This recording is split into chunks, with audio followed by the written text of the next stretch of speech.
We think it's best you step away for now. That was the group message my parents sent me. No explanation, no conversation, just a public dismissal. My aunt reacted with a thumbs up emoji, as if erasing someone from the family was something to applaud. I sat there staring at my phone, heart pounding, before I typed back, "Understood. I'll respect that. And I'll step away from the family fund too." That night, I quietly closed my $4.8 million contribution. By 2:15 a.m., my phone wouldn't stop buzzing. By sunrise, I had 89 missed calls and a voicemail from my father in full panic. "What happened? The bank flagged everything." I simply replied, "I'm honoring your decision."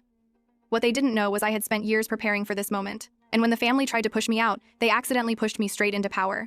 I was born into the Monroe dynasty, not a royal one, but close enough in Philadelphia's financial world. 3 generations of wealth managers, real estate moguls, and investment sharks. To outsiders, we were power in pinstripes. To insiders, we were power built on politics, pressure, and pride. From the time I could read, I was taught how to scan stock charts before bedtime. While other kids watched cartoons, I was sitting at my father's elbow as he calculated projected yields. I didn't mind.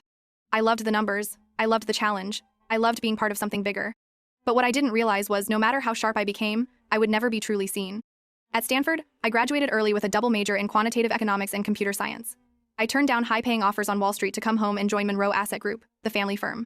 I was 24, full of ideas and optimism, thinking I'd be welcomed as a successor in the making.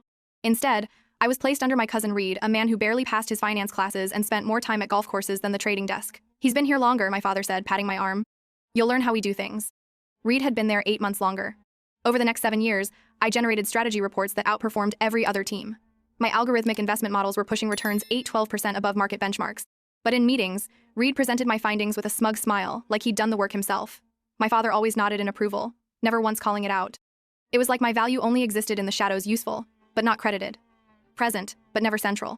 The most infuriating part wasn't the lack of recognition. It was the patronizing tone they used to explain basic principles I'd already mastered in grad school.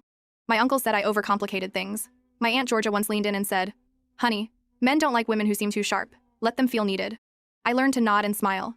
I learned to shrink my language. I learned to translate brilliance into simplicity so it wouldn't bruise their egos.